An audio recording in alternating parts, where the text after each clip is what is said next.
Shabbat Shalom, les Koulam, Shabbat béni à tous. Nous sommes en plein dans le temps de Sukkot et je suis ici au refuge en France. Et le temps de Sukkot, alors c'est un temps extraordinaire pour moi, c'est d'instinct, intuitivement, de toujours ma fête préférée.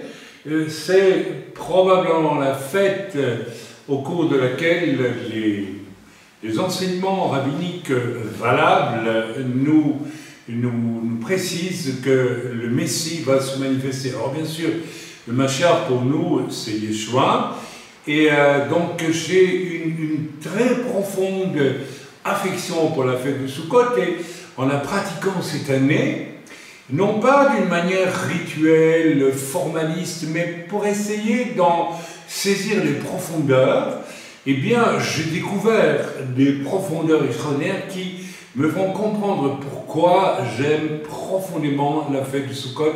C'est sans doute ma fête préférée, et tout ça a un sens, bien sûr. Alors, le sens, il est très simple, c'est que j'intitulerai Sukkot la fête des hommes libres, et par comparaison aux hommes enfermés. Je vais traiter de ce sujet pendant ce message et je vais vous poser la question, ce sera le titre de ce message: est-ce que vous habitez la maison des hommes libres, la maison du bien finalement, ou est-ce que vous habitez la maison de l'enfermé, de l'enfermement? Nous allons voir avec des choses étonnantes que c'est très important de savoir dans quelle maison nous vivons. Alors nous l'avons dit lors de l'ouverture de Sukkot, j'étais en Suisse, vous l'avez sans doute, j'espère, écouté, et je comparais la Soukha avec son toit ouvert vers le ciel et avec ses murs très rudimentaires, élémentaires. C'est une espèce de tente finalement, hein, avec un toit en branchage. Eh bien, je la comparais à la maison qui se trouvait d'ailleurs juste à côté, c'était intéressant, la maison fermée, qui a un toit lourd et des murs qui isolent complètement et qui font que la personne vit, nous vivons toute l'année dans une maison fermée et où on ne sait pas nécessairement tout ce qui s'y passe. Et nous allons voir que dans l'alphabet hébreu, parce qu'il va être question d'alphabet hébreu aujourd'hui, eh bien la maison fermée, il y a deux lettres qui représentent la maison fermée. C'est le même essai de sa mère. Et nous allons voir que ces lettres, n'est-ce pas, assemblées forment soit le mot poison, soit le mot Satan.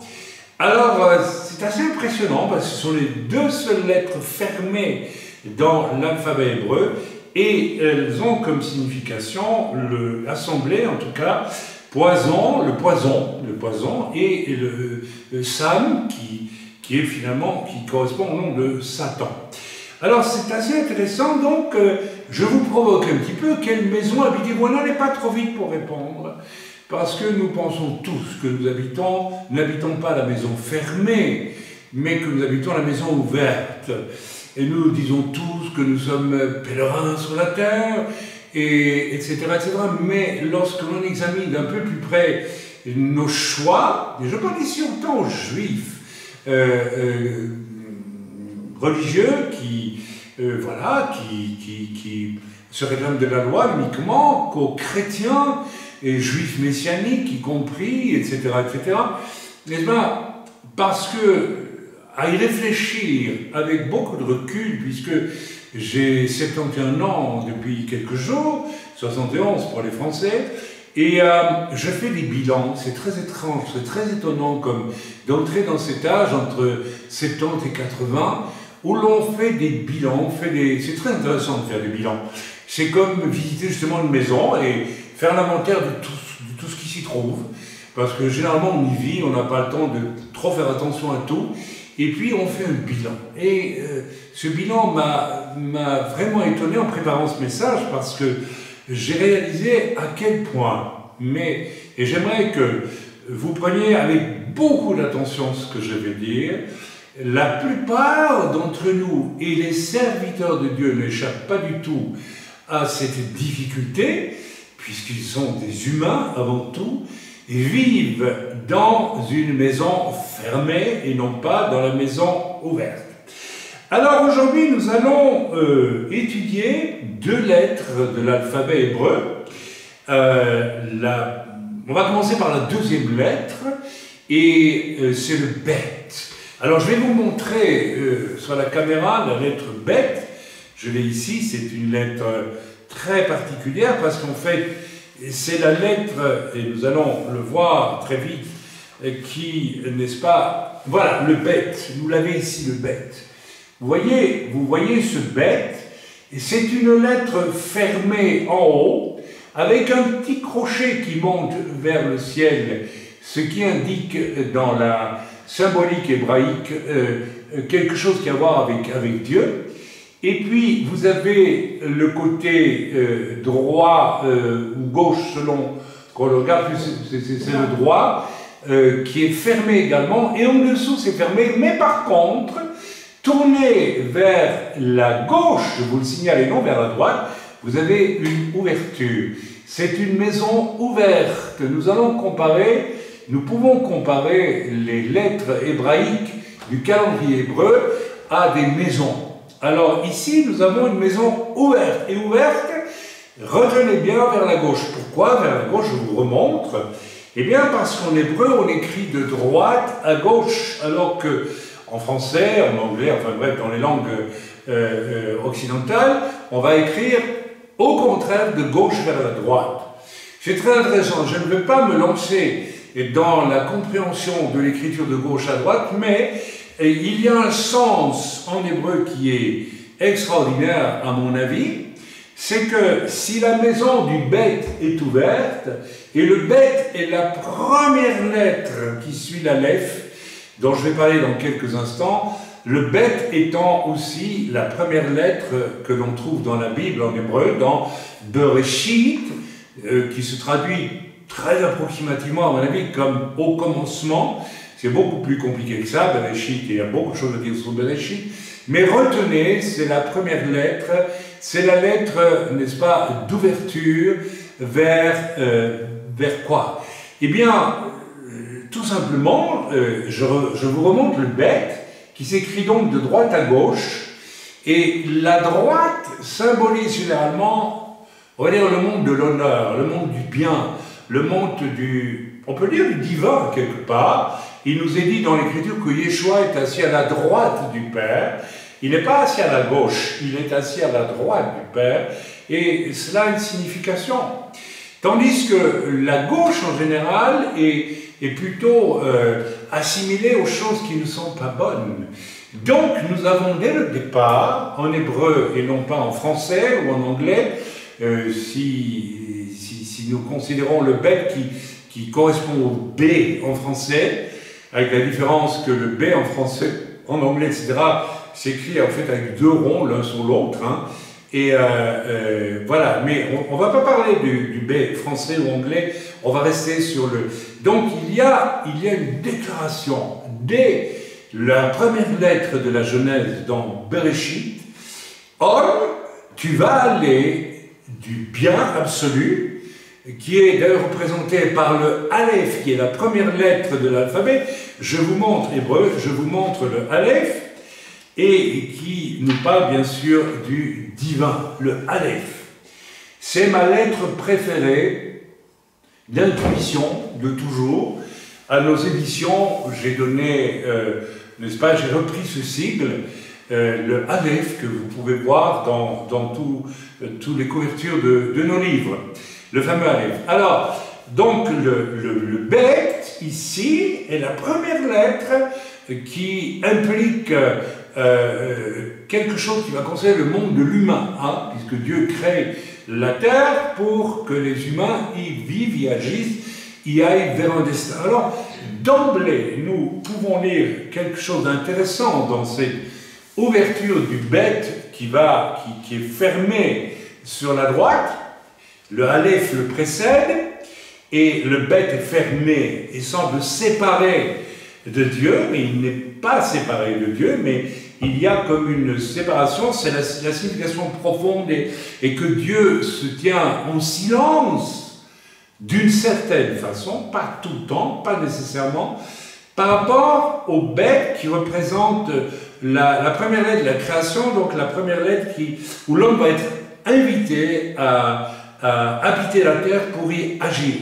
Et allant de la droite vers la gauche, on peut donc considérer que l'on va du bien absolu, la Aleph, vers le mal que nous allons rencontrer. Donc la destinée de l'humain serait en fait, et c'est très mystérieux, mais c'est profond, mais c'est réel, parce que lorsque nous évangélisons, lorsque nous témoignons autour de nous, lorsque nous nous soumettons aux lois de Dieu dans nos comportements, nous allons vers le mal qui nous entoure chez les autres, pour leur annoncer la possibilité d'être restaurés, rétablis avec le bien absolu qui réside dans le Aleph, qui est Dieu, ou bien nous allons vers le mal qui réside en nous, et que le Seigneur nous invite à réformer. Amen. Donc il y a vraiment un mouvement. Nous pouvons caractériser la vie sur cette terre d'un aller vers le mal. Et oui, si évidemment on s'en tient à l'évangélisation lénifiante, aspirine, n'est-ce pas, et lâche des prédicateurs ces dernières décennies, on a annoncé, en tout cas moi c'est pas du tout mon cas, j'allais dire ma tasse de thé, mais on nous a annoncé un évangile par lequel on dit, bon maintenant, une fois que tu es sauvé, eh bien la vie est rose, la vie est magnifique, tout va très bien. Il y a quelque chose qui vient là du fait que si vous avez connu une authentique rencontre avec la gloire de l'Aleph, qui est Dieu dans sa divinité absolue, au moment de votre conversion, vous avez été inondé par l'amour de Dieu d'une façon exceptionnelle et vous avez pu croire que désormais c'était le lot de tous les croyants autour de vous. Vous avez vite déchanté, vous vous en êtes rendu compte très vite, et c'est très bien comme ça, parce qu'en réalité, vous devez continuer votre marche sur la terre à la rencontre du mal pour y apporter la solution qui est bien entendu de Yeshua Mashiach. Hein? Je schématise ici, alors j'espère que vous me suivez. Le bête est donc une lettre importante dans j'allais dire le calendrier, pardon, dans l'alphabet hébreu, c'est la lettre de la maison ouverte vers le futur. Ok, Dieu est un Dieu qui nous demande de marcher vers le futur, un Dieu qui ne nous demande pas de vivre dans le passé, surtout pas. Combien d'injonctions bibliques nous demandent et combien de fois l'Esprit de Dieu, lorsque nous vivrons une étape difficile, soit que l'on nous en fasse voir, soit que nous ayons des moments de chute nous-mêmes, que sais-je d'autre, bref, chaque fois que nous aurons à être confrontés au mal, eh bien, nous aurons à faire un choix. C'est-à-dire, écouter le diable qui nous invite à entrer dans une maison fermée de l'amertume, par exemple, ou bien pardonner, passer au-dessus et reprendre, n'est-ce pas, les choses pour aller de l'avant. Amen. Donc, c'est le sens profond du bête qui, je vous le répète, est la première lettre du premier mot de la parole de Dieu et c'est extrêmement important. Ok, donc, c'est une maison ouverte, ok? La soukha, je vous le répète, est une maison ouverte sur le ciel, par contraste avec la maison, n'est-ce pas, qui n'a pas un toit ouvert vers le ciel, et qui a des murs bien solides, qui est une maison fermée. Et je l'ai dit lors du message d'ouverture sur Sukkot, personne ne sait trop ce qui se passe dans votre maison fermée pendant l'année où vous y vivez. Bien, je ne vais pas rentrer ici dans les détails. Je vais à présent lire un petit peu un extrait d'un livre formidable que je vous conseille de lire. Je vous donnerai des références à la fin de ce message. Voilà, donc il y a deux lettres en hébreu, le Samer et le Mem. Je n'ai pas le temps de vous les montrer ici, mais allez voir sur un, n'est-ce pas, qui forment en hébreu, ce sont des lettres fermées, qui peuvent donc correspondre à la maison que vous avez, votre appartement, bref, mais je vous demande évidemment d'extrapoler, hein, de ne pas regarder seulement à votre maison physique, mais pensez à votre maison mentale.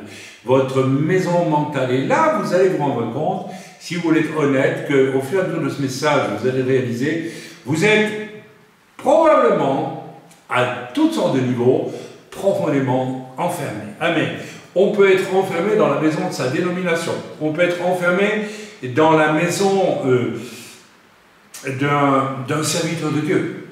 Un serviteur de Dieu qui n'est pas un homme ouvert, n'est-ce pas, et qui n'est pas un homme don de soi, généreux, ouvert et disponible, un homme du bête, la maison ouverte, va devenir très souvent, et en faisant le bilan, n'est-ce pas, avec le recul de mes 71 années, eh bien, je dois admettre que j'ai découvert, pas toujours complètement, mais quelquefois complètement, et quelquefois par pans entiers ou à moitié, que beaucoup de serviteurs de Dieu construisent en fait une maison fermée, qui est leur maison, et ne sont pas du tout des hommes, ou peu, ou moyennement en tout cas, des hommes qui sont au service de Dieu en ayant cette ouverture constante par je dirais presque la dévotion à ceux qui les entourent. Amen. Et par la dévotion aussi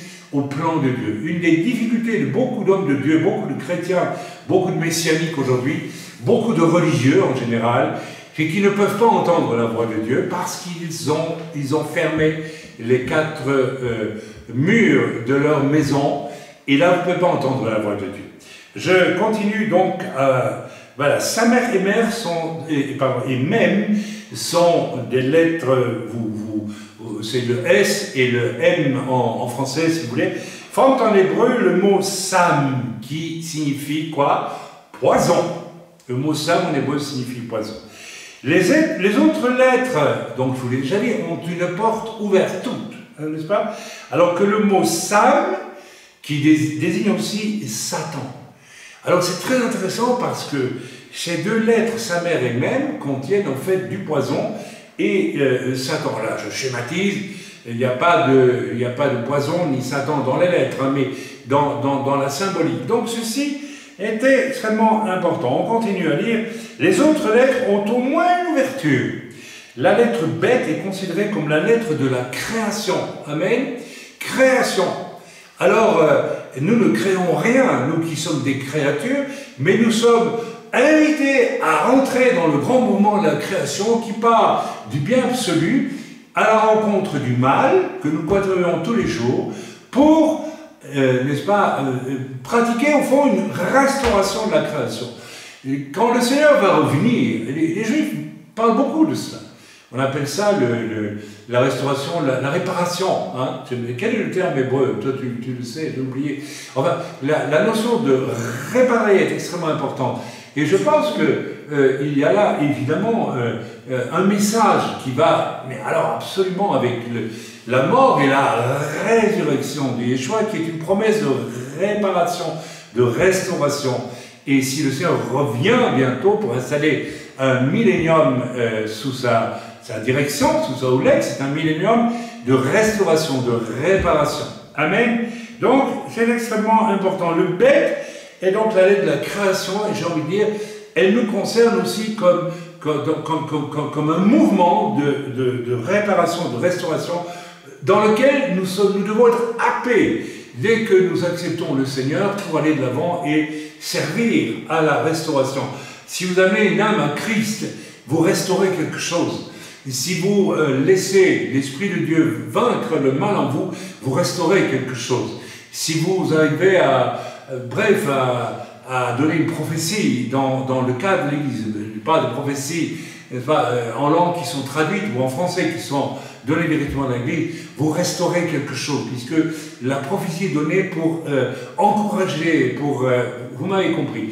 Si vous envisagez les 5 ministères, et non pas un seul ministère, pour le service de la Keila universelle, eh bien, vous installez la maison de l'ouverture, puisque 5 ministères signifie aussi que ce sont 5 ministères interdépendants. Donc, des ministères qui ne peuvent pas construire une maison fermée. Vous me suivez? Ou qui vont fatalement avoir une maison, ils vont créer une maison ouverte par le fait qu'ils sont interdépendants. L'interdépendance entre croyants est le signe que l'on vit dans une maison ouverte. Dès que vous voyez des gens qui se coupent de la communion fraternelle, comme je l'ai vu récemment dans certains de leurs choix, c'est parce qu'ils sont en train de construire une maison à eux qui n'est plus la maison de Dieu. C'est une maison fermée, mes amis. Et la maison fermée, c'est le poison et c'est Satan. C'est le péché et c'est l'orgueil. Amen. Donc, attention à ces choses. J'espère que je me fais comprendre. Les autres lettres la lettre bête est considérée comme la lettre de la création. C'est par elle que commence la Torah et le récit de la création. Or, le bête est fermé de trois côtés, je vous l'ai dit, fermé en bas, fermé en haut, et fermé par derrière.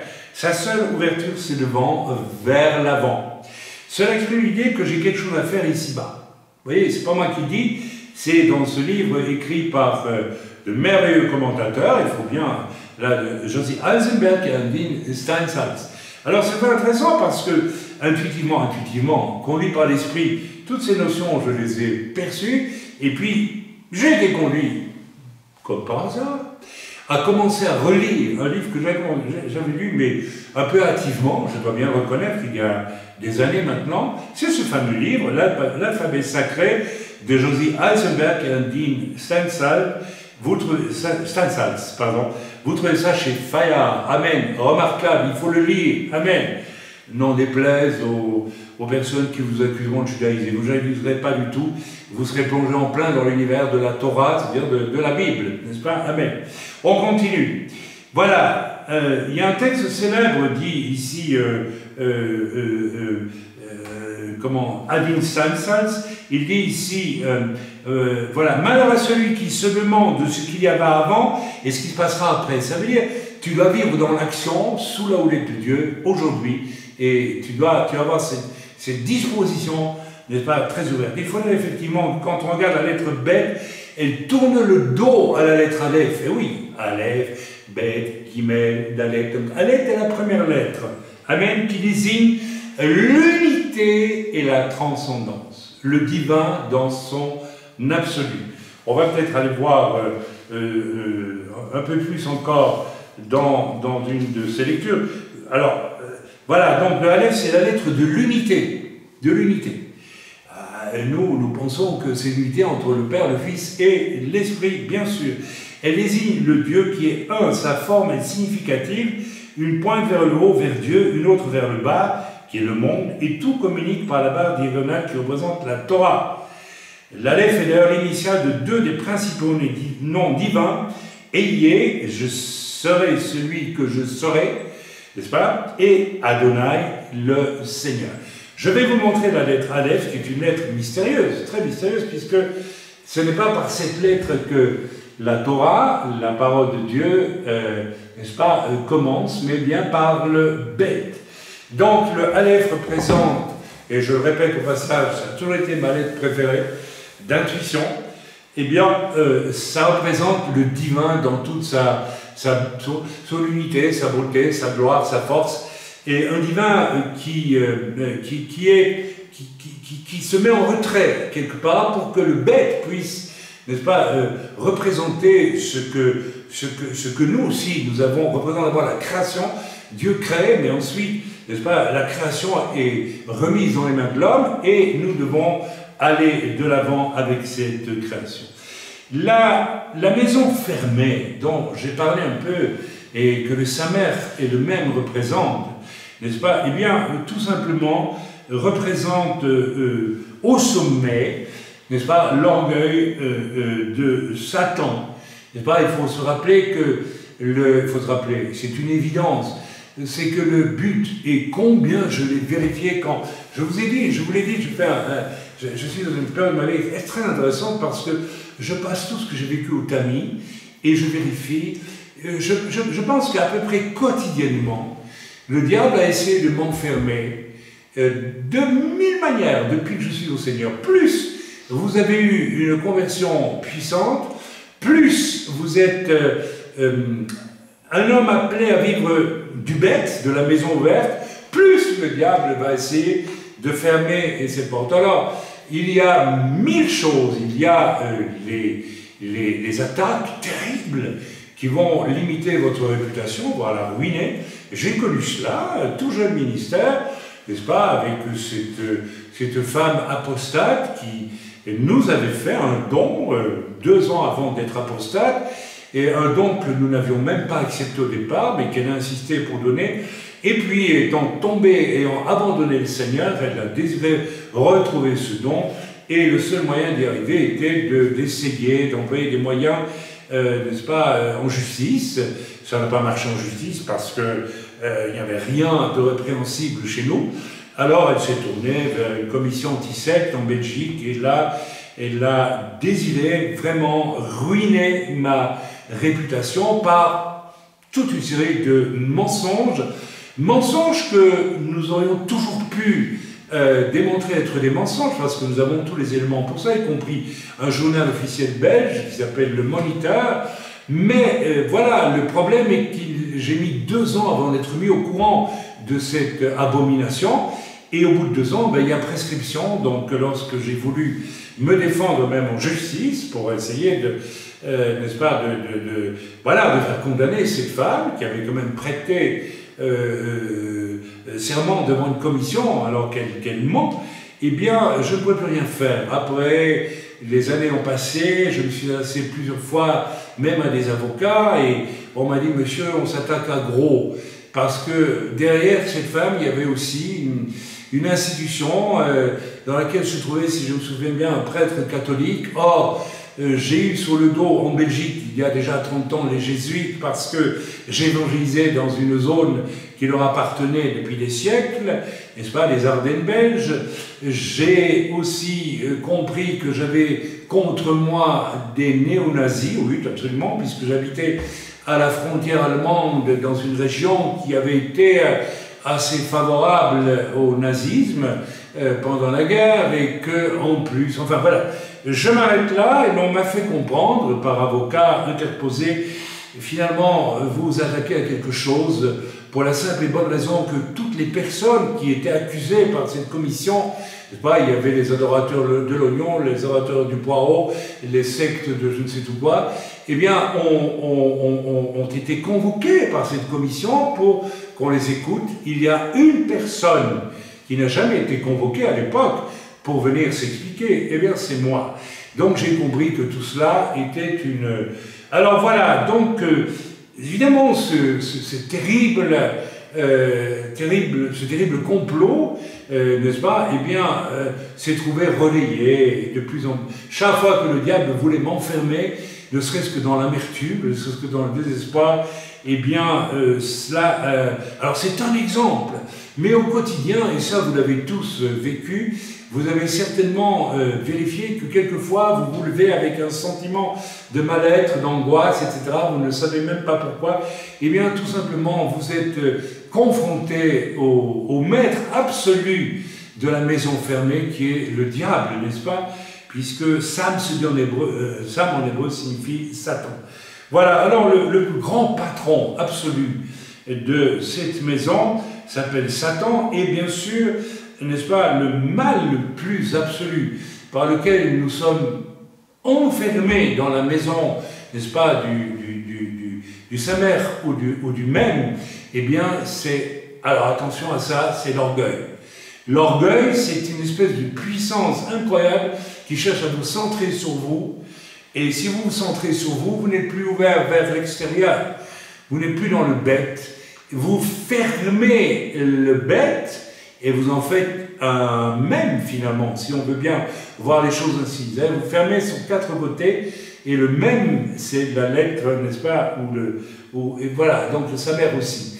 Donc, voilà, donc on peut passer de la maison du bête qui est ouverte, mais qui demande à rester ouverte. Et là, c'est un enjeu considérable, parce que vous allez toute votre vie, en tant que croyant, aller de la droite, où on nous dit qu'il y a l'Aleph, n'est-ce pas, avant le bête, c'est-à-dire le divin, la perfection, n'est-ce pas, dont vous allez retrouver un jour la communion en mourant, ou en étant enlevé auprès du Seigneur, vous retrouvez la communion avec ce Aleph absolu, dans cette lumière glorieuse. J'aimerais vous parler prochainement de la lumière, parce que j'ai lu dans ce livre des choses extraordinaires qui correspondent pleinement à des choses que j'ai moi-même vécues. Bref, donc, ne passons pas de la maison ouverte du bête à la maison fermée du même, car c'est un poison. Alors, il y a toutes sortes de poisons qui peuvent nous infester, qui peuvent nous ronger. C'est l'orgueil, par exemple, c'est l'amertume, c'est le non-pardon, c'est tout ce que vous voulez, c'est la soumission à quelque chose qui veut m'enfermer, alors qu'au fond, je sais bien que ce n'est pas juste. Et ça, c'est très dangereux aussi. Je vais vous parler, au cours de ce message, d'un serviteur de Dieu qui habitait une maison fermée tout en faisant croire qu'il habitait une maison ouverte. Et il a commis une forfaiture absolument inouïe, je vous en parlais tantôt, parce qu'il faut parler de ces choses. Je ne citerai pas de nom, ce n'est pas nécessaire. Et quelqu'un était témoin de sa forfaiture, mais vraiment grave. C'est un plagiat qui a été fait et grâce auquel cet homme s'est attiré beaucoup d'estime lors d'une pastorale en ayant plagié tout mon livre Chad, sans prendre la peine, bien sûr, de dire que cet enseignement, il venait de moi, tout simplement. En fait, il vient du Seigneur, et c'est moi qui viens aussi qu'il est transmis et écrit. Alors, j'ai dit à cette personne qui a constaté le plagiat, je dis, mais est-ce que tu vas dénoncer cela? Parce que c'est extrêmement grave. Et il a dit non, parce que, voilà, je tiens à garder mes relations avec la pastorale, la rencontre. Eh bien, cet homme est rentré dans une partie de lui-même, dans la maison fermée. Parce que lorsque vous n'avez pas le courage de dire la vérité, vous laissez un poison rentrer dans votre cœur. Vous n'êtes pas à l'aise avec ça. Et vous pouvez le mettre de côté dans un petit coin de votre conscience, mais le poison va toujours continuer à agir. Donc cet homme, cette deuxième personne avec qui nous avions de bonnes relations, du jour au lendemain n'a plus de relation avec nous parce que, voilà, il a préféré rester enfermé dans la maison de son confort. Pour lui, la rencontre dans la pastorale, en fait, représentait, et c'était le cas pour tant d'hommes de Dieu que j'ai rencontrés, une opportunité d'avoir de nouveaux contacts, d'être invité, etc., etc. C'est la dynamique que l'on rencontre dans beaucoup de milieux où l'on se rencontre entre pasteurs. Il faut oser le dire, mes amis. Et donc voilà, je sais que je vais loin, mais il faut aller loin.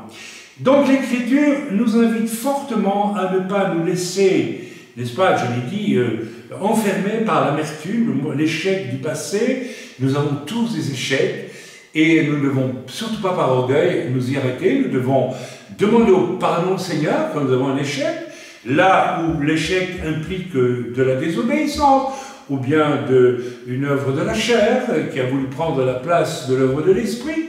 Nous devons aller à fond dans la repentance, dans la reconnaissance de notre faute. Et puis, notre maison est ouverte, c'est un bête, et nous allons de l'avant ensuite, puisque le Seigneur pardonne. Le bête est aussi la première lettre du premier mot de la Bible, donc Bereshit, dans le livre de la Genèse.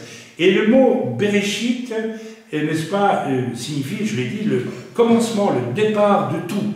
Il y a là une dimension active, vivante, ouverte, n'est-ce pas? C'est extrêmement important. Et la vie du croyant véritable, n'est-ce pas, est d'ouverture et active et vivante. Je sers le Seigneur depuis 35 ans à peu près, et ma femme acquiesce, parce que je me trompe toujours entre 36 et 37, je ne suis pas du tout à l'aise avec les chiffres en général, je ne retiens pas le numéro de téléphone, et bon, bref, c'est comme ça. Et donc, je peux vous dire que, n'est-ce pas, cette dynamique du bête dans ma vie, n'est-ce pas, et je vous donnerai tantôt la clé qui vous permet de vivre ce bête extrêmement dynamique, eh bien, a été extrêmement dynamique. Quand je me remémore les 35 ans écoulés, c'est absolument extraordinaire, c'est absolument... c'est un torrent, n'est-ce pas? C'est un véritable torrent de choses que Dieu nous invite à vivre avec lui dans le service. Voilà, alors, je l'ai dit aussi, en parlant de la soukha, si les enfants aiment aisément fabriquer des cabanes pour y loger, rappelez-vous, hein, C'est quelque chose dans le cœur de l'enfant. Et Yeshua nous a dit, si vous ne devenez pas comme des enfants, vous ne pouvez pas entrer dans le royaume des cieux, le royaume de Dieu. Amen. Eh bien, c'est pourquoi les enfants, moi, quand j'étais enfant, je raffolais à l'idée de planter une tente, même dans le jardin de la maison, pour y loger, ou de faire une cabane dans le bois, avec un toit approximatif, etc. Il y a donc ce désir profond, n'est-ce pas? On peut dire que si c'est le cas pour les enfants, les jeunes gens, à partir de 18-20 ans, aujourd'hui malheureusement c'est un peu plus tôt, vu le dérèglement général des sociétés, n'est-ce pas, les jeunes 18-20 ans rêvent tous d'aller de l'avant. Il y a cette espèce de désir, rappelez-vous, je sais pas, quand vous avez eu 20 ans, vous avez chanté On n'a pas tous les jours 20 ans, parce que vous regardiez devant vous, et n'est-ce pas, à moins que vous soyez déjà un petit vieux, enfermé dans une maison du même et du sa mère, par je ne sais quel processus négatif, mais normalement, vous avez eu un désir formidable, n'est-ce pas, qui était inscrit en vous, d'aller de l'avant, de vivre votre vie, de la découvrir, et c'est tout à fait normal. Et au passage, on pourrait quand même lire un petit passage d'Ecclésiaste, qui nous dit, chapitre 12 de l'Ecclésiaste, « Jeune homme », bon, c'est vrai pour les jeunes filles, mais c'est peut-être plus vrai pour les hommes, puisque on rencontre plus ce caractère actif, n'est-ce pas, déterminé, voilà, chez l'homme que chez la femme. C'est une norme fondamentale qui change aujourd'hui parce que tout se corrompt, mais bon, bref, je n'entrerai pas sur le terrain de ce message-là. Jeune homme, réjouis-toi en ton jeune âge, et que ton cœur te rende gai au jour de ta jeunesse. C'est formidable, c'est une affirmation. Tu es bête, ta maison est ouverte, va de l'avant et vis ta vie, et marche comme ton cœur te mène. Ah, c'est intéressant, ça marche comme ton cœur te mène. Le tout est de savoir évidemment ce qu'il y a dans ton cœur quand tu vas de l'avant et que tu as 20 ans. Si tu as bien sûr un cœur qui est docilement bridé par l'Esprit de Dieu, formidable. Si tu ne l'as pas, évidemment, il y a un gros à parier, il n'y a pas à parier, il est certain que tu vas faire pas mal de bêtises. Et selon le regard de tes yeux, marche donc selon le regard de tes yeux. Il y a deux façons de voir avec ses yeux.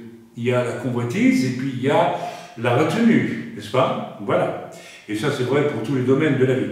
Mais sache que pour toutes ces choses, Dieu t'amènera en jugement. Voilà, c'était une parenthèse, je trouvais intéressant de la lire.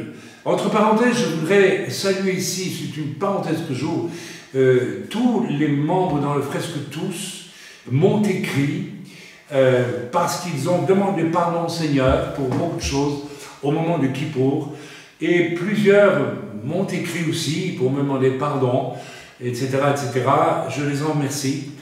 Mais ce qui m'a le plus touché, je vais vous le dire, j'ai reçu un courrier d'un homme qui était un jeune homme de 27, 28, 29 ans, que j'ai connu il y a 21, 22 ans à peu près, et que j'ai beaucoup aimé, ça dit en passant, que j'aimais beaucoup. Il était sympathique, et voilà, il y avait de bonnes choses dans la vie de ce garçon, et sans entrer ici dans les détails, il nous a laissé tomber d'une façon qui n'est pas honorable du tout à l'époque. Voilà, ce qu'il a fait n'était pas bien, et il m'a écrit, j'ai reçu ce mail il y a quelques temps maintenant, quelques jours, en me demandant pardon, et j'ai trouvé ça extraordinaire, parce que nous avons nous-mêmes présenté notre repentance à Sukkot, à Kippour, et nous l'avons filmé, et je pense que c'est une étape importante aussi.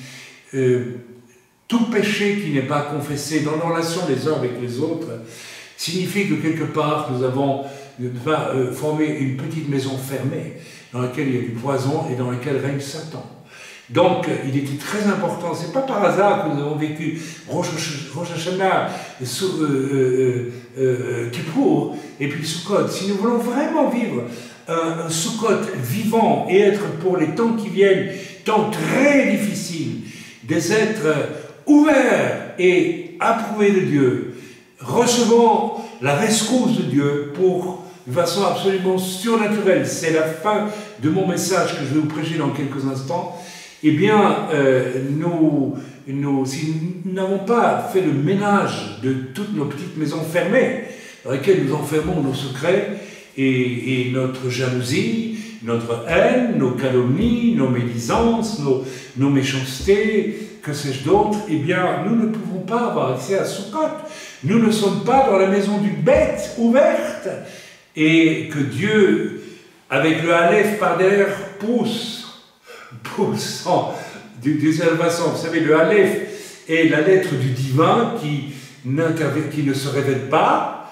Attention, c'est relatif tout ça, mais qui est quand même là pour, de façon toute surnaturelle, n'est-ce pas, venir voler au secours de ceux qui vivent le bête véritable. J'espère que je me fais comprendre. Mon épouse me dit que oui. Donc si mon épouse me dit que oui, donc je suis rassuré. Voilà, intéressant. Donc avant le bête ouvert, rappel, on écrit de droite à gauche en hébreu, je vous le signale, il y a une lettre et c'est le Aleph. Donc je vous le remontre encore, le Aleph, le cher Aleph qui est de toujours, d'intuition, même avant que je sache lire l'hébreu. Eh bien, c'était ma lettre, c'était la lettre et c'est toujours la lettre que j'aime beaucoup, parce que ça représente le divin, et dans son unité, dans sa perfection, dans sa sainteté, etc. Et qu'au fond, quel doit être notre désir le plus profond, si ce n'est de retourner vers ce divin, n'est-ce pas, qui nous a amenés sur la terre. Eh bien, voilà, donc, je crois que, pour ma part, j'ai compris. Je dirais comme l'apôtre Paul, je suis partagé entre le fait de rester sur la terre et d'aller presque tous les jours à la rencontre du mal. Et croyez-moi, on rencontre du mal quand on est serviteur de Dieu. Alors on peut se fermer les yeux. On peut faire semblant de ne pas voir. Ça, c'est aussi créer une petite maison fermée, où on ne veut pas nécessairement s'occuper. Alors on peut comme ça avoir une église, ou on peut avoir même une œuvre, n'est-ce pas, où il y a plein de gens avec des problèmes qu'on ne regarde pas, qu'on ne voit pas. Et puis, en fait, on va les enfermer dans un projet qui est notre projet, et on détourne complètement le sens des choses en agissant ici. Et c'est, je crains, le problème d'une quantité très importante de serviteurs de Dieu. Il suffit de les écouter, il suffit de partager dans des rencontres pour s'en rendre compte. Ils vous parleront de leur œuvre, ils vous parleront de leur église, ils vous parleront de multiples choses qui les renvoient à eux-mêmes, en fait.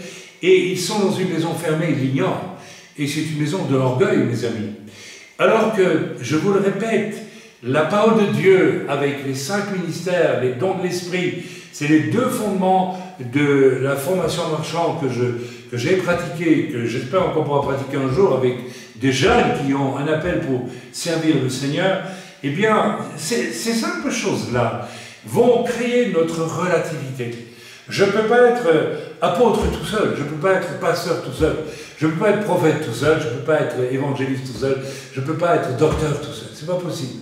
Et l'Écriture nous montre, je ne vais pas aller, j'ai suffisamment prêché là-dessus, l'Écriture nous montre que c'est le cas dans le fonctionnement de l'Église, c'est qu'elle était aux origines. Ce qui, entre parenthèses, me permet de dire, mais alors vraiment que ceux qui professent que les 5 ministères c'est fini aujourd'hui, c'était juste pour le temps du départ de l'Église, alors par contre ils parlent d'évangélistes et ils parlent de pasteurs quand même.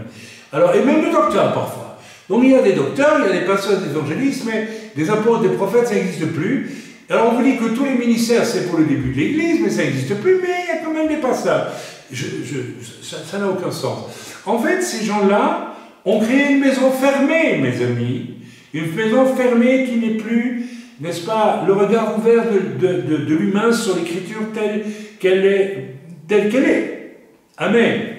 Alors ceux qui prennent le titre de rabbin, alors que Yeshua a bien dit de ne pas le prendre, eh bien ce sont les gens qui créent une maison fermée, dans laquelle le Seigneur n'aura pas accès. Amen. C'est du poison, et ça vient du diable. Oui, ça vient du diable. Ici, j'exhorte profondément tous ceux qui participent du mouvement messianique. J'ai fait partie, moi, de la Fédération messianique française en 2 ans. J'en suis sorti parce que, je le dis ouvertement, c'est pas le cas pour tous, et c'est le cas pour beaucoup, vous remontez le mur de séparation entre juifs et non-juifs, et vous formez une maison fermée dans laquelle vous exaltez l'espèce de judéité, n'est-ce pas, qui me fait fortement penser, n'est-ce pas, aux faux enseignants que Paul a justement dénigrés, à juste titre, dans l'Écriture. Mais vous savez, il n'y a pas que pour les messianiques. Vous savez, si je prends tous les grands mouvements évangéliques, eh bien, ce sont en réalité des maisons fermées. Amen. Il faut avoir le courage de le dire. Alors je sais que plusieurs me disent, mais lui, il est contre tous et il n'y a que lui qui est bien. Je n'ai pas dit cela. Je dis que l'Écriture est formidable à partir du moment où on la vit telle qu'elle est, à partir du moment où on s'y soumet. La maison du bête ouverte implique aussi que l'on emploie les outils que Dieu a prévus et pas d'autres outils. Nous pouvons très facilement, moi aussi, si je me laisse aller, pour très facilement créer une maison fermée. J'ai déjà donné quelques exemples à ce sujet. Ok, donc il y a la lettre Aleph, n'est-ce pas? C'est tout le divin en sa gloire, sa puissance et son mystère. Amen. Je vous l'ai dit tantôt. Aleph est une lettre qui ne se prononce pas. En hébreu, il y a des lettres qui ne se prononcent pas. Le Aïn ne se prononce pas non plus. Et le Aleph ne se prononce pas. C'est des lettres muettes. Donc, c'est des lettres qui n'ont pas de son. C'est très étrange. Il n'y a aucun alphabet autre que l'alphabet hébreu, je pense en tout cas, au monde qui, peut-être en Asie, je n'en sais rien, mais en tout cas, dans les langues occidentales, non, toutes les lettres se prononcent. Hein, je pense, oui, et toutes les lettres se prononcent. En hébreu, vous avez cette fameuse lettre Aleph, qui représente le divin, bien sûr, et qui ne se prononce pas. Dieu est en retrait pour nous laisser agir. C'est très important. Mais cela ne signifie pas qu'il est absent. Attention, être en retrait ne signifie pas que je suis absent. Si je prends un train avec vous, et nous sommes dans, je parle des anciens trains, où il y avait des compartiments qu'on ouvrait avec des portes coulissantes, vous vous rappelez, on ne sait plus, c'est pas les TGV d'aujourd'hui où tout le monde est dans la même rame, et que je décide voilà, je vous laisse, et puis je dis, je vais dans un autre compartiment. Donc je me mets dans un autre compartiment, je suis absent, je suis en retrait de votre présence, mais je ne suis pas absent, je suis toujours dans le train. Amen, c'est une image. Donc il faut garder ça à l'esprit, ceci est très très important. Traduction de tout cela, donc Aleph ne se prononce pas, c'est une lettre muette. Le bête semble lui tourner le dos, c'est très curieux. On aurait pu écrire un bête qui est ouvert sur le côté droit et ouvert sur le côté gauche, et on aurait pu dire, par là, tout le divin passe à travers, vers la création. Et dans ce cas-là, la création jamais n'aurait connu le mal. Ou alors, bien, le fait est que la création est sous l'emprise du mal et du malin. C'est un fait.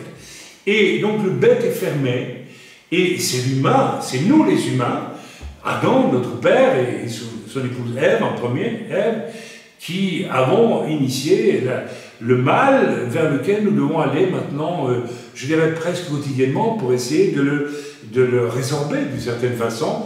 Bien sûr, nous le faisons non pas nous-mêmes, nous le faisons au travers de Yeshua Mashiach et en prêchant Yeshua Mashiach et en écoutant l'Esprit en ce qui concerne le mal qui nous habite.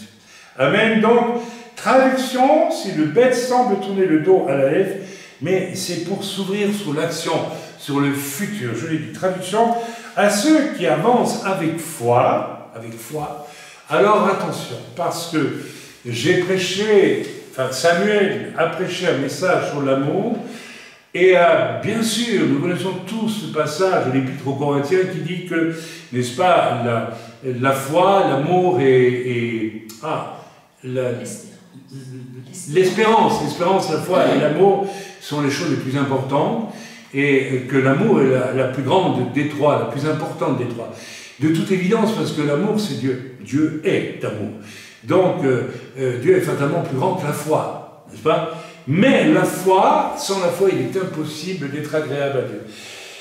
C'est le plus grand combat que j'ai découvert tout au long de mon ministère, l'incapacité des croyants à avoir la foi. Eh bien, la réponse est très simple. C'est parce qu'ils vivent dans une ou l'autre petite maison fermée. Je vous donne l'exemple le plus courant, le plus banal, le plus dangereux, le plus récurrent. c'est celui de ces croyants, qu'ils soient chrétiens, qu'ils soient juifs, qu'ils soient messianiques, parce que c'est le même processus, qu'ils soient catholiques, qu'ils soient tout ce que vous voulez.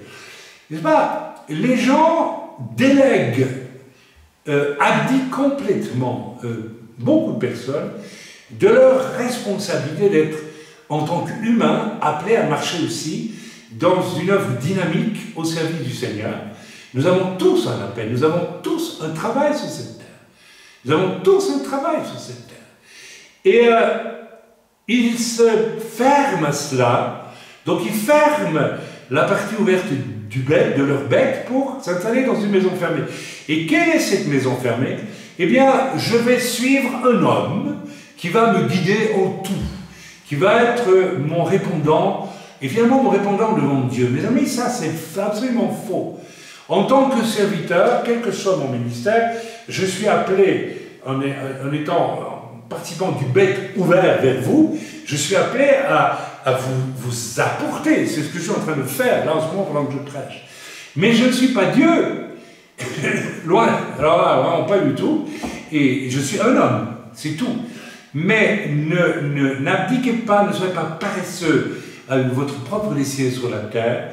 Et cherchez-la en communion avec l'Église, en communion avec de vrais serviteurs qui sont bêtes.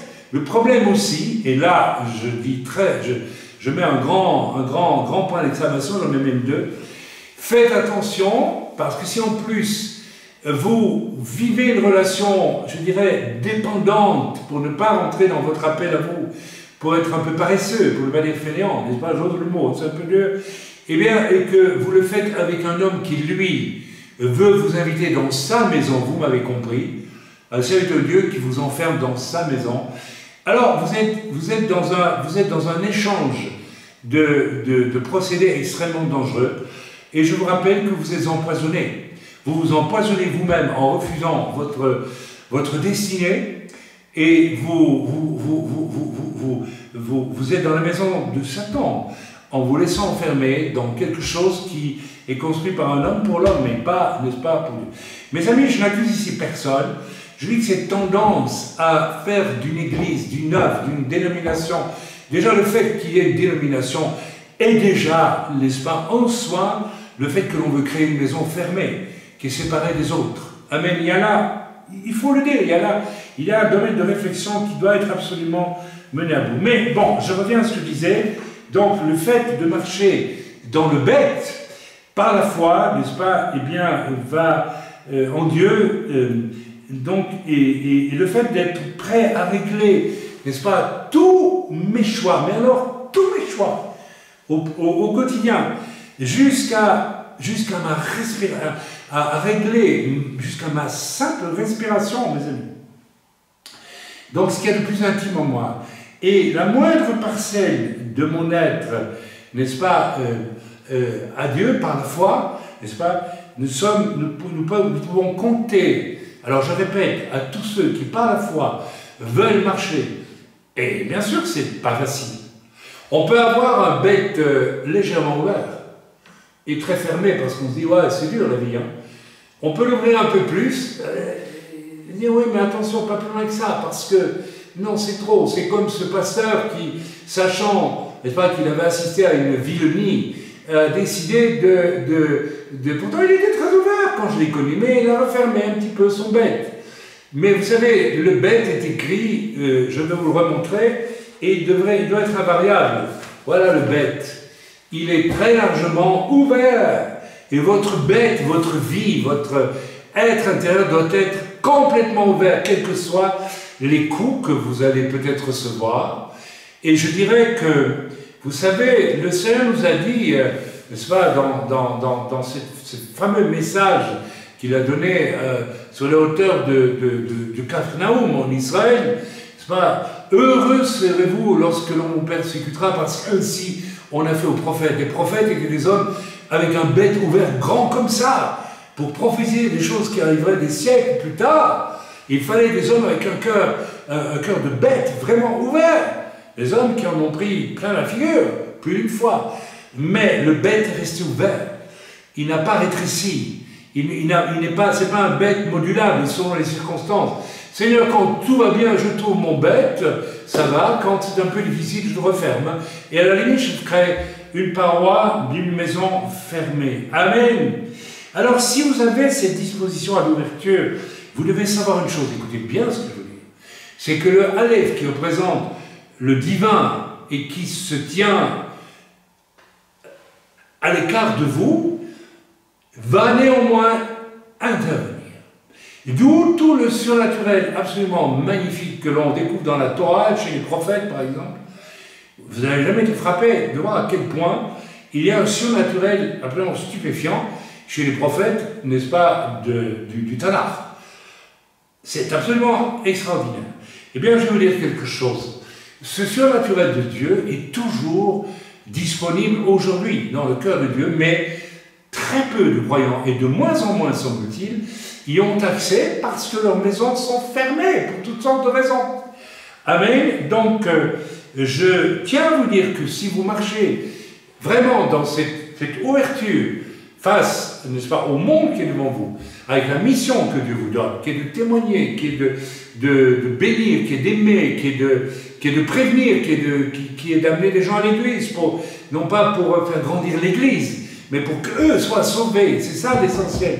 Quand vous amenez quelqu'un à l'église, ce n'est pas pour que l'église grandisse, c'est pour qu'une âme soit sauvée. C'est ça l'essentiel. Est-ce que c'est bien la chose qui est dans notre esprit? Je connais des gens qui sont fiers d'amener à l'église quelqu'un parce qu'ils disent « ça y est, le pasteur va être fier de moi, il va être content ». C'est pas ça qui est important. Ce qui est important, c'est le salut de la personne. Et je travaille beaucoup pour le moment sur ce fameux problème de la croix qui n'est plus prêché, mes amis. Et la chose essentielle, même si ton église n'est pas grande, c'est que les âmes soient véritablement sauvées. Amen.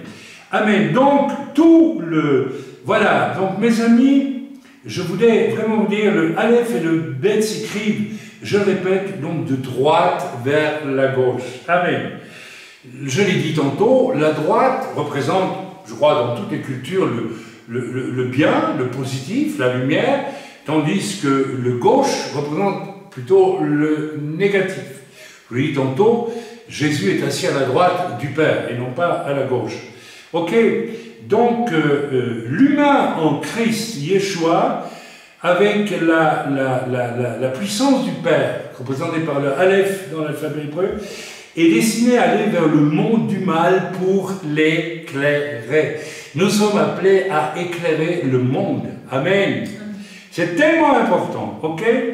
Donc là, nous retournons, attendez que je ne dise pas de bêtises, nous allons retourner rapidement en page 32, et non, je pense que je n'ai pas besoin de relire cela, vous avez compris. Je vais vous donner à présent un témoignage glaçant, absolument glaçant, quelque chose que j'ai vécu et qui montre que malgré toutes les apparences, un serviteur de Dieu peut être enfermé dans la maison où il y a le poison et où il y a le diable. Ça veut dire que j'y vais fort. Alors comment est-ce possible? Eh bien, vous savez, il y a eu Saül et il y a eu David. David est le type même de l'homme bête, ouvert, qui en prend plein la figure, mais qui va toujours de l'avant. Et quand il chute, il se relève, etc. Il va encore de l'avant. C'est pour ça que c'était un homme selon le cœur de Dieu. Saül n'était pas un homme selon le cœur de Dieu. Parce que finalement, comment dire, c'est désobéissance à Dieu n'avait qu'un but. Lorsque la bataille va avoir lieu, il doit attendre que le prophète arrive pour faire ce qu'il doit faire. Et comme le prophète, à son avis, tarde un peu, à son avis à lui, il fait lui-même ce que le prophète devait faire. Donc, qu'est-ce qu'il fait à ce moment-là? Eh bien, il ferme la porte du bête, tout simplement, et il crée sa petite maison à lui. Et c'est une chose unique. Et c'est une désobéissance qui va lui coûter très cher. Il en aura d'autres après. Vous les connaissez, vous les avez lus. Hein, avec la magicienne qui fait remonter, la sorcière qui fait remonter, n'est-ce pas, Élie, etc., etc., etc. Eh bien, tout serviteur de Dieu sera confronté au fait de vivre dans la maison du bête ouvert, qui est aussi une maison qui va impliquer quelque chose dans la rencontre avec autrui. Qu'est-ce que je veux dire par là? Je veux dire par là que si vous êtes... imaginez-vous quelqu'un comme le roi David qui oblige les gens autour de lui, ses compagnons d'œuvre. Il avait des amis.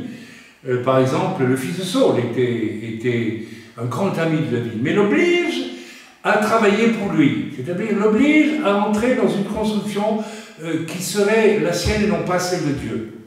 On ne peut même pas imaginer David comme ça. Ce n'est pas du tout le genre d'homme qui ferait cela.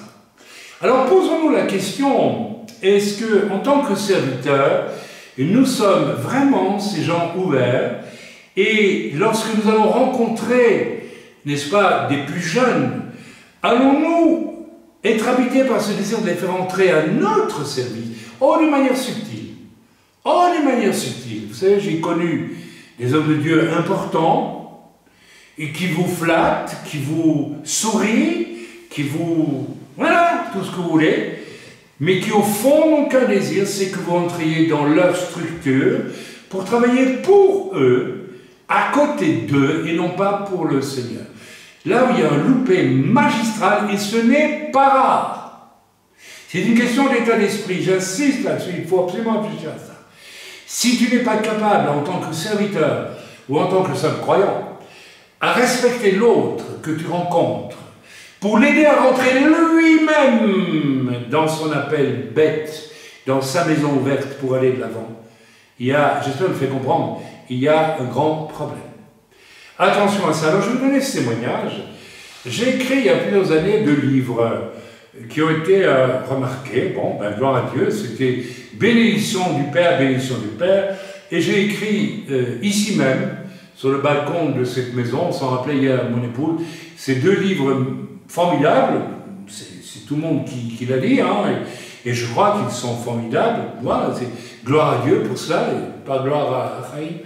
J'ai donc écrit aussi ce livre qu'on appelle Echad, qui est bien plus qu'un livre sur le couple, qui est beaucoup plus profond que cela. Vous l'avez peut-être lu, et puis si vous l'avez lu, ben, vous avez compris la portée profonde de ce livre.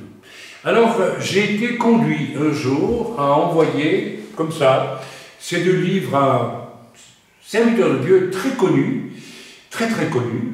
Il m'a dit quand j'ai rencontré, « Oh, mais moi je suis connu comme le loup blanc », ça veut dire je suis vraiment un homme très connu, parce que, voilà, cet homme a lu ces 2 livres, il m'a convoqué chez lui, il m'a offert l'hôtel, il m'a offert une bonne fondue chez lui, il m'a dit, écoutez, vous avez écrit avec Echad ce que j'ai cherché à écrire toute ma vie. L'homme était âgé, c'était un pasteur âgé, très connu dans son milieu. Et il m'a dit, écoutez, là, moi je veux ouvrir les portes d'une pastorale, il faut absolument que ces messages puissent être, n'est-ce pas, etc. Puis il m'a dit, voilà, voici un livre que j'écris. En ce moment, il m'a dit, hein, il est nettement moins poussé que le vôtre, mais il m'a demandé de le lire et de lui donner mon avis. Je sais vous dire si cet homme était... Alors, je suis obligé de dire avec le recul, avec ce qui va suivre, qu'en fait cet homme, même s'il me disait que du bien de mon livre, au fond, rêvait de l'avoir écrit et il ne l'avait pas écrit. Vous allez me dire, mais vous soupçonnez le mal, c'est atroce. Non, je ne soupçonne pas. Le mal existe vraiment et il faut quelquefois débusquer cela pour comprendre les mécanismes. Cet homme voulait faire la préface de ces 2 livres qui devaient être réédités, enfin bref, et puis 2 femmes abominables, je dis bien abominables, ont écrit des lettres, vraiment des femmes animées d'un esprit de Jézabel, l'une d'elles utilisant avec beaucoup de souplesse et beaucoup d'hypocrisie d'ailleurs, n'est-ce pas, la menace vers ce serviteur de Dieu. Il a pris peur, il a dit c'est fini, je ne vous connais plus, etc. En fait, il n'a même pas essayé de m'entendre sur les courriers de ces personnes, les courriers abominables et calomniateurs et déplacés, faux, absolument faux. Et donc il a préféré couper les ponts avec moi, poliment, gentiment, tout ce que vous voulez. Et voilà, donc ça s'est passé ainsi. Je dois avouer que mon cœur en a été brisé. Je me dis, mais qu'est-ce que c'est que ces serviteurs de Dieu, d'âge mûr, connus, qui ne sont pas capables de gérer, n'est-ce pas, ce qui arrive à un jeune serviteur dont il voit qu'il produit des choses formidables et qu'il est attaqué, parce qu'il n'a même pas essayé de savoir ce qui s'était passé, rien du tout. Donc voilà. Mais alors la chose ne s'arrête pas là, parce que quelques temps après, et j'ai vu la vidéo du lendemain de cette journée par hasard, il y a quelque temps, cet homme s'est présenté dans une pastorale très importante et a prêché mon message, tout mon message du livre Echad, et d'après, n'est-ce pas, un témoin qui était là, ça a été perçu comme une œuvre extraordinaire et magnifique, voilà, etc., etc.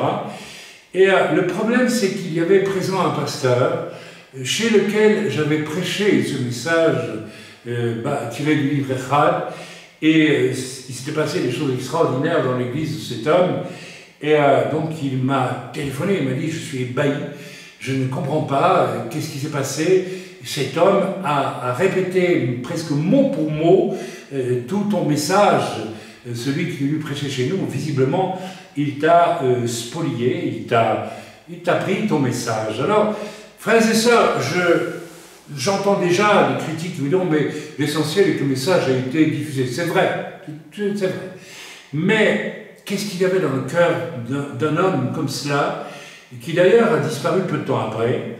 Eh bien, il y avait de la convoitise et il y avait le désir de prendre quelque chose et de se l'approprier. Ça, c'est aussi un enfermement.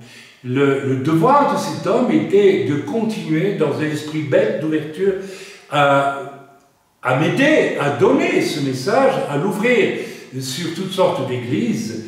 Et il ne l'a pas fait. Vous pouvez me dire, mais il a pu certainement par après prêcher ce message dans beaucoup d'églises. Eh bien non, figurez-vous, parce qu'il est décédé très vite après cela. Donc le message s'est perdu pour énormément d'églises et de croyants. Frères et sœurs, là on est dans le domaine du même et du samer. Et c'est extrêmement grave. Amen. Mes amis, je pourrais vous donner d'autres exemples que j'ai côtoyés, n'est-ce pas, en traversant toutes sortes de mouvements, toutes sortes de... Et aujourd'hui, je bénis le Seigneur qui, lorsque j'ai débuté mon jeune ministère, m'a ordonné, mais vraiment ordonné. Je me levais tous les matins à 4 heures et je priais. J'ai tenu des réunions de prière qui ont duré avec mon épouse et une sœur, je me rappelle, 6, 7, 8 heures d'affilée. Je sentais que je devais beaucoup prier à l'époque. Et au cours de ces moments de prière très intenses, de 4 heures du matin, quelquefois jusqu'à 7 heures du matin, et puis avec une réunion avec les anciens entre 7 et 7h30, et un petit déjeuner, ensuite la voiture prise pour aller à mon travail, enfin à peu près, donc c'était un peu plus tôt, enfin bref, qu'importe. Eh bien, le Seigneur à l'époque m'a ordonné, alors que l'on m'a fait 2 propositions à l'époque, l'une d'être le président d'une œuvre missionnaire sud-africaine en Belgique, et l'autre de la part d'un ami, d'un homme que j'aimais beaucoup, d'un pasteur africain, vraiment un homme rempli d'esprit, et vraiment, vraiment avec qui nous avions une grande amitié d'ailleurs, et qui m'avait proposé de devenir le vice-président de sa fédération, je ne citerai pas le nom, et comme ça, me disait-il, nous ferons du travail ensemble. Et ça m'a dit non, tu ne peux pas rentrer dans une maison parce que, vous savez, entre être ouvert pour faire ce que Dieu nous demande de faire et créer quelque chose qui va générer une maison fermée quelque part, d'une façon ou d'une autre, le Seigneur nous demande de rester dans la maison ouverte. Amen. J'espère que je me fais comprendre. Et je sais que ça touche des points très, très délicats, très sensibles, mais néanmoins qui doivent être, n'est-ce pas, mis en lumière. Amen. Donc, à la veille, mes amis, de temps de jugement planétaire, vous savez, nous vivons Sukkot, et au terme de Sukkot, je ne sais pas ce qui va se passer, je vous l'ai déjà dit, je ne vais pas revenir dessus, mais vous savez, la situation en Israël, on n'arrive pas à faire de gouvernement, est justement interprétée par les rabbins intelligents, comme le signe que Dieu veut arrêter la gouvernance humaine, laïque en Israël, et rétablir quelque chose qui vient de Dieu. Alors évidemment, nous allons voir ce que Dieu va rétablir venant de Dieu. Nous savons de quoi il s'agit. C'est le retour de Yeshua. Et nous savons qu'avant cela, il peut y avoir des choses qui représentent une maison très fermée et qui n'a rien à voir avec la maison de Dieu. Mais passons là-dessus.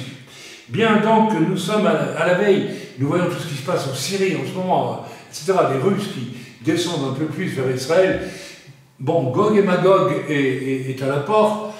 Tout cela va, n'est-ce pas, va prendre s'accompagner d'un aplatissement de l'économie mondiale à travers une crise monétaire planétaire. Bon, tout ça on le sait. Mais à la veille de ces temps de jugement, parce que ce sont des temps de jugement qui sont nécessaires.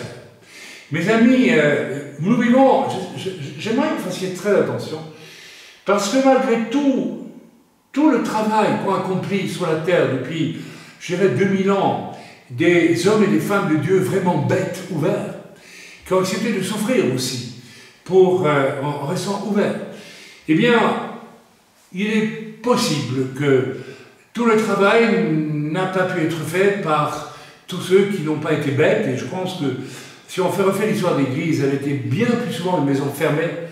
Il n'y a pas besoin de mettre, n'est-ce pas, l'accent sur les catholiques, le monde protestant et le monde évangélique d'aujourd'hui. Et chacune de nos vies peut être une maison fermée, n'est-ce pas, où nous construisons pour nous-mêmes. Amen.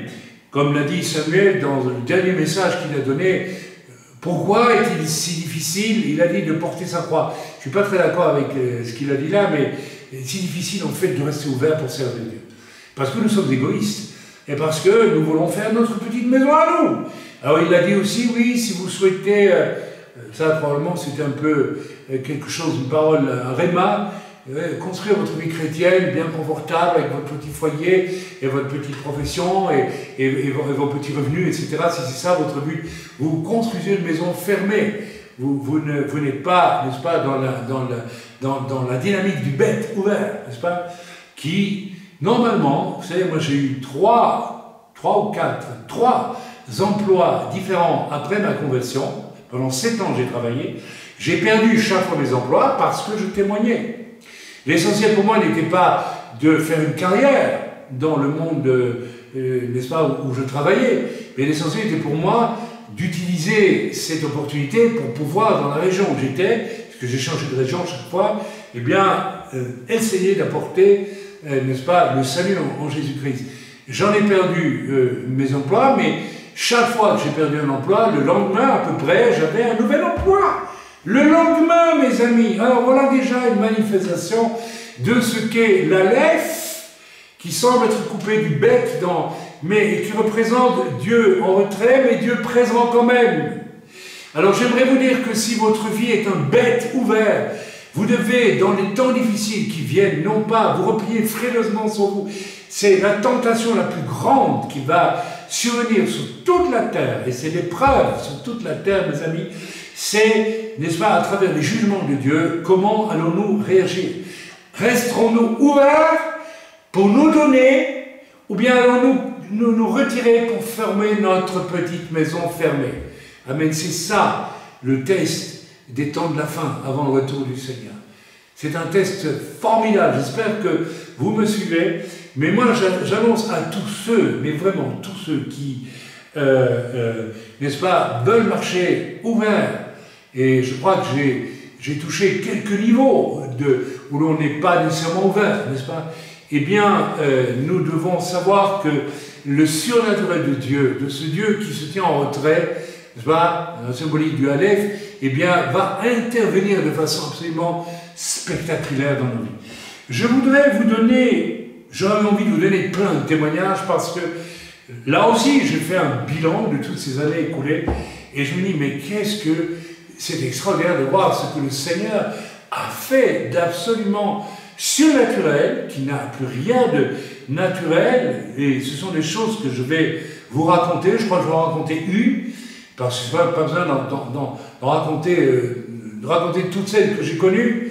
Hein, je pourrais vous raconter l'histoire du néon qui a été ressuscité dans une église africaine, une église où il n'y avait plus la foi, tous les chrétiens étaient au fond de la salle. C'était la première assemblée de Dieu qui avait été plantée au Togo, Et j'ai prêché ce soir-là, c'était lourd, c'était lourd, c'était lourd. J'ai prêché sur la foi, il n'y avait aucune réaction. Tous les chrétiens, c'était une vieille église qui s'était endormie, qui s'était rapetissée, qui s'était enfermée dans sa maison de l'incrédulité. Et j'avais au-dessus de la tête un néon. Le Seigneur m'a dit, si tu ne fais pas un grand coup ici, tu ne peux pas les amener à se repentir de ne plus vivre avec foi leur vie de croyant. Et donc, le Seigneur m'a dit, mais tu vas ressusciter, néon. Vous savez, il faut la foi pour le faire. Et j'ai dit, bon, très bien. Je dis, vous savez, je vois que ma prédication concernant votre foi défaillante ici ne vous atteint pas. Alors je vais vous montrer quelque chose. Je vais vous montrer ce que Dieu peut faire. Vous voyez ce néon, il est mort. Et j'ai demandé au pasteur la confirmation. Il m'a dit oui, il est mort depuis des mois, il ne marche plus, on n'a pas l'argent. C'était une église de brousse. Hein. Et j'ai dit, écoutez, je vais le ressusciter au nom de Jésus. Et j'ai dit, au nom de Yeshua, je commande à ce néon de ressusciter maintenant. Et le néon, avec bling, bling, bling, comme font les néons, n'est-ce pas, il s'est allumé. Alors les gens étaient vraiment stupéfiés. Et d'eux-mêmes, si j'ai bon souvenir, ils se sont levés, ils se sont rapprochés devant. Je dis, alors maintenant, vous avez compris. Vous avez compris, vous avez honte maintenant. Vous allez vous repentir d'avoir laissé la foi vous déserter, etc. Et ils se sont repentis. Je vais vous raconter un autre témoignage, n'est-ce pas, tout à fait extraordinaire, que nous avons vécu. Alors, c'était un témoignage non pas de serviteurs de Dieu spécialisés, de très haut niveau de foi et tout ça, mais non, mes amis. Ma femme et moi avons une conversion bête. Pas bête, mais bête. Très ouverte, très ouverte. Et personnellement, j'en ai pris un peu plein la figure parce que c'est très bien, tu acceptes le Seigneur, ta maison bête est ouverte, mais il faut aussi qu'elle soit nettoyée. Et le Seigneur a nettoyé, je rends grâce à Dieu. Mais nous étions, ma femme et moi, très très jeunes croyants, et je crois même que, oui, c'est l'époque où nous vivions isolés dans les Ardennes belges. Nous n'avions pas l'assemblée, nous n'avions rien, nous étions convertis depuis, je ne sais pas, quelques mois. Quelques mois, me dit ma femme. Nous étions baptisés du Saint-Esprit, mais nous avions notre Bible, nous avions à peine appris ensemble, puisque nous étions un couple qui a failli divorcer, qui s'est reconstitué sur ordre divin après ma conversion, notre conversion. Mais nous vivions bêtes, très ouverts. Et voilà que à l'époque, j'avais droit au chômage, parce que pendant une année, je n'ai pas eu de travail, puisque j'ai abandonné mon métier d'homme de théâtre, et donc il fallait que j'arrive à me retourner, à trouver du travail. J'avais besoin de soins aussi à l'époque, donc voilà, le Seigneur a pourvu. Et lorsque mon chômage m'était donné, et au début du mois, nous avions de quoi payer notre loyer, je m'en souviens. Le téléphone, ça je m'en souviens, c'est encore un gros téléphone noir avec un canon circulaire. Et puis peut-être l'une ou l'autre facture de gaz, d'eau, etc. Et puis voilà, il nous restait un peu d'argent, très peu, pour vivre. Et ce mois-là, soudain, j'ai réalisé que ce qui nous restait, après avoir payé les priorités, qu'il fallait absolument payer, parce que je ne voulais pas qu'on ait des rappels, des retards ou des dettes. Donc, il me restait une certaine somme. Et là, oh surprise, j'ai réalisé que cela représentait très exactement la dîme de ce que je touchais au début du mois. J'ai dit à ma femme, ne trouves-tu pas étrange? Je n'avais pas pris attention à la chose jusque-là, mais ça représente la dîme. Alors, de temps en temps, on donnait un petit peu à une œuvre, parce que bon, on avait envie d'être généreux. Et puis, ma femme et moi, nous nous sommes regardés, nous avons compris tout de suite le message. Et nous avons dit, bon, ben si le Seigneur a attiré nos regards de façon très spéciale sur le fait que c'était la dîme, c'est qu'il veut, le Seigneur, que nous la donnions. Alors j'ai dit, bon, ben c'est très simple. C'est suicidaire, mais puisqu'il faut la donner, eh ben on va la donner de bon cœur. Et on a donné tout ce qui restait. Nous n'avions plus un franc, à l'époque c'était des francs, pas encore d'euros, pour vivre tout un mois. Donc nous étions le 1er, le 2 du mois, quelque chose comme ça, peut-être le 3, et nous devions vivre jusqu'à la fin du mois. Mes amis, qu'est-ce qui s'est passé? Comment les choses se sont-elles passées ensuite? Vous n'allez peut-être pas me croire, mais je m'en contrefiche parce que nous l'avons vécu. Eh bien, notre mois de 27 jours s'est déroulé en 15 secondes. Vous expliquez comment, je ne sais pas. Le Aleph Tout-Puissant, le Dieu qui est en retrait, mais qui s'est manifesté, parce que nous avons été super bêtes, super ouverts, super vrais, super obéissants, comme des enfants. Nous avons bien entendu, nous n'avons même pas pensé à mettre notre confiance en Dieu. Non, nous nous sommes dit, c'est une belle folie, nous allons la commettre. Mes amis, le Seigneur ne peut pas être heureux de nos tergiversations lorsque nous sentons, que nous pressentons, que nous percevons qu'il faut faire quelque chose. Le Seigneur ne peut être heureux que si nous sommes fous et que nous le faisons comme des enfants. Eh bien, nous avons vécu notre mois, nos 27 jours, en 15 secondes. Ma femme est témoin, elle pourrait vous le dire. Ma femme est tout sauf une illuminée, elle n'est pas schizophrène, je ne suis pas schizophrène. Nous sommes des gens normaux, nous ne sommes pas hystériques, etc., etc. Comme le dirait, n'est-ce pas, Michel Onfray, l'athée de service qui estime que tout ce qui est vécu des choses de l'esprit, c'est de l'hystérie. Alors, je ne sais pas si nous avons été hystériques, mais en tout cas, nous avons vécu ce mois en 15 secondes, en l'espace de 15 secondes, et nous nous sommes vus, sans comprendre rien, transportés dans des endroits où nous étions invités à manger. Nous avons vécu ça, tu t'en souviens, Michel? Nous étions chez qui? Je ne sais pas. Et puis, nous nous sommes vus vivre toutes sortes de choses comme cela, et nous étions transportés ailleurs que dans le réel, et mon épouse me dit qu'on a reçu, sans savoir d'où ça venait, de la nourriture, mais moi j'ai surtout le souvenir de ne plus être sur Terre, d'être ailleurs, et de vivre tout ça en 15 secondes. C'est extraordinaire, je ne m'explique toujours pas aujourd'hui rationnellement, bien sûr, comment c'est possible, mais nous l'avons vécu.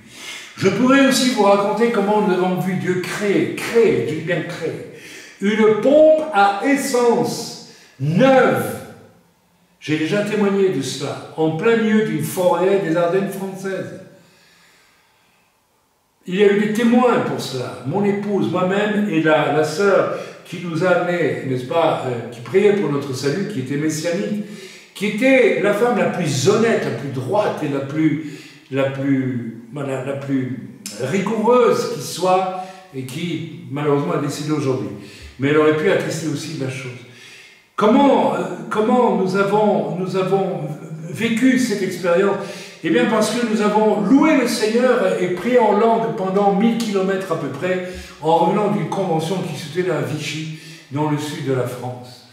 Alors voilà, donc je pourrais vous raconter comment un jour, alors que j'étais invité à prêcher, je ne sais plus où, ma femme se souvient, mais moi je ne me souviens pas de l'endroit, et nous avons été pris dans un embouteillage, mes enfants étaient dans la voiture, ils s'en souviennent peut-être encore, ils étaient petits, et il y avait devant nous 2 files de voitures qui bloquaient tout, nous ne pouvions pas avancer.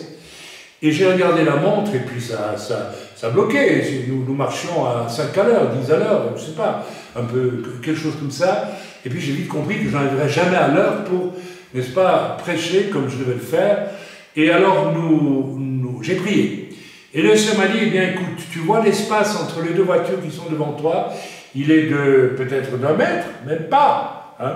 Eh bien, tu t'y engages. Ouais, ma voiture faisait largement plus qu'1 mètre.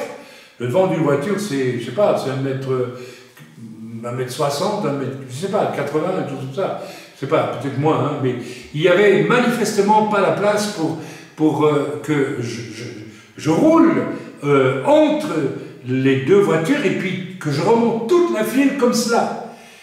Et Isheba, est-ce que j'invente cette chose ou est-ce que nous l'avons vécu? Nous l'avons vécu. Alors j'ai dit, bon, moi je fonce. Je fonce quand Dieu, je sais que c'est le Dieu du Aleph qui m'a parlé, eh bien j'y vais.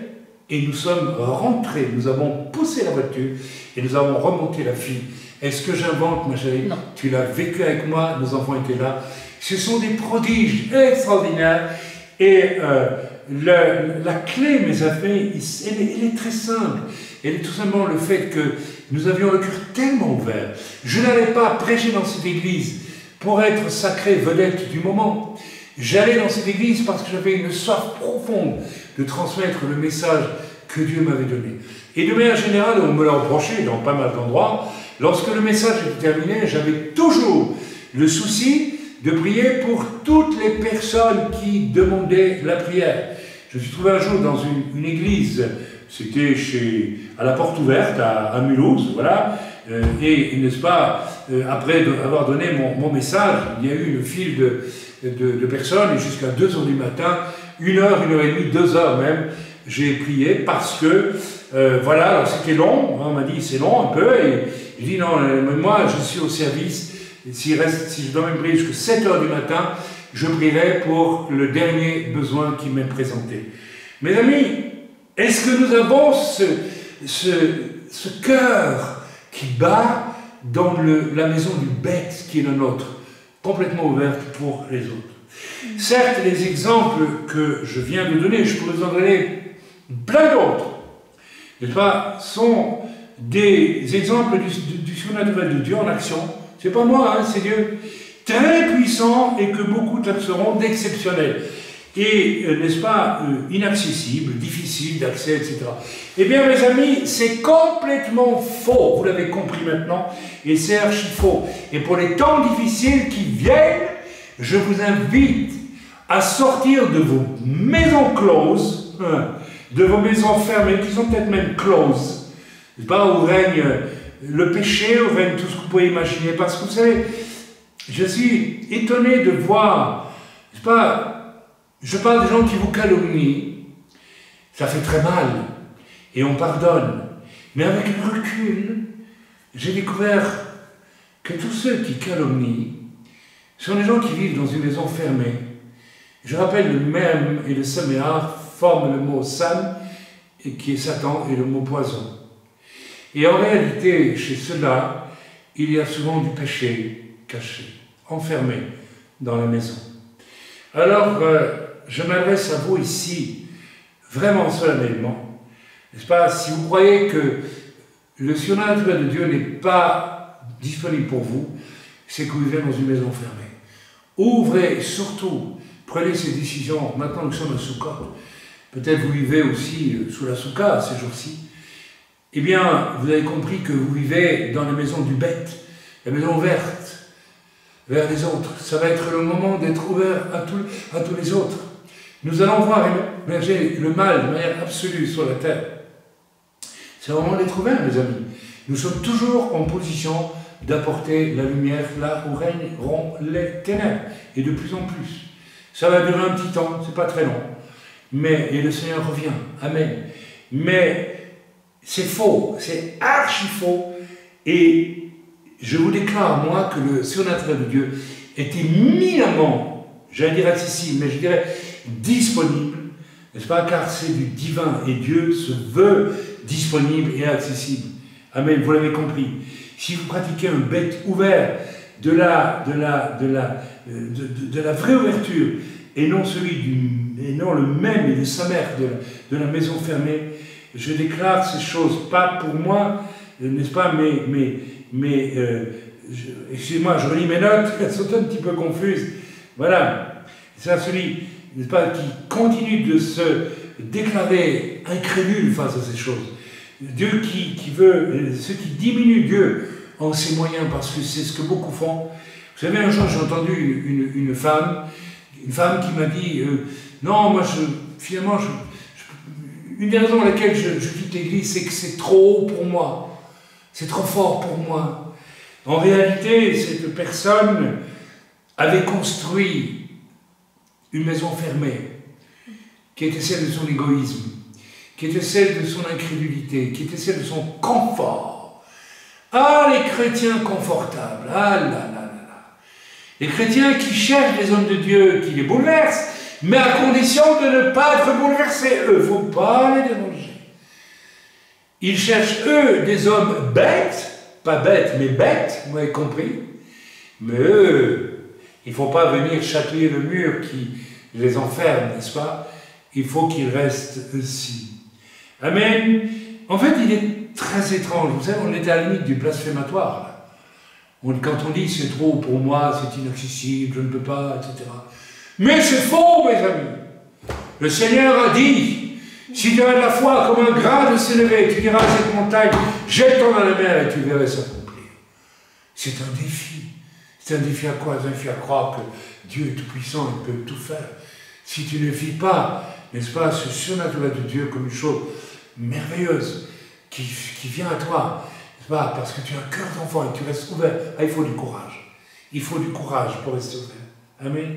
Ok, il y a une force paralysante venue de Satan, mes amis. Ça vient du diable, le grand patron de la maison close par excellence. La maison fermée, celle dans laquelle il veut vous attirer.